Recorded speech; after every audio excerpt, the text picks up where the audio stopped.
అవని విషయంలో పార్వతి అలా మాట్లాడుతూ ఉంటే అసలు జరిగింది ఏంటో తెలుసుకోకుండా ఎలా మాట్లాడతావు అని చెప్పని రాజేంద్ర ప్రసాద్ అలాగే కమల్ అయితే కూడా అంటారు.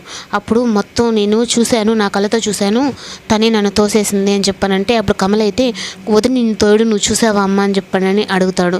అప్పుడు నేను చూశాను కాబట్టి ఇంత క్లారిటీగా చెప్తున్నాను అని అంటుంది. ఆయన అవని ఈ ఇంట్లో ఉండడానికి వీలు లేదు, ఇలా మనుషులను చంపే వాళ్ళు నా ఇంట్లో అసలు ఉండకూడదని చెప్పని అంటుంది. ఇంకా అత్తయ్య అలా మాట్లాడుతూ ఉంటే మీరేం మాట్లాడరు ఏంటి అండి అని చెప్పంటే అమ్మ అబద్ధం చెప్పదు కదా అని చెప్పని అక్షయ్ అంటాడు. అప్పటిదాకా కాస్త అక్షయ్ మీద ఉన్న నమ్మకం కూడా కాస్త పోతుంది. అప్పుడు ఇంకా నువ్వుగా ఇంట్లో ఉండకూడదని చెప్పని తనైతే బయటికి గెంటేస్తుంది. అలాగే అవని కూతురు అయితే అమ్మ నేను కూడా నీతోనే వచ్చేస్తాను అని చెప్పనంటే పదమ్మ వెళ్దాం అని చెప్పని అవని అంటే లేదు తను మా ఇంటి బిడ్డ, నీతో నువ్వు అనాథవు కాబట్టి నువ్వు అనాథలాగానే వెళ్ళిపోవాలని చెప్పని అంటుంది. ఇంకా అక్కడి నుంచి అయితే అవని అయితే ఏడుస్తూ అలాగే రోడ్డు మీద అయితే వెళ్తూ ఉంటుంది.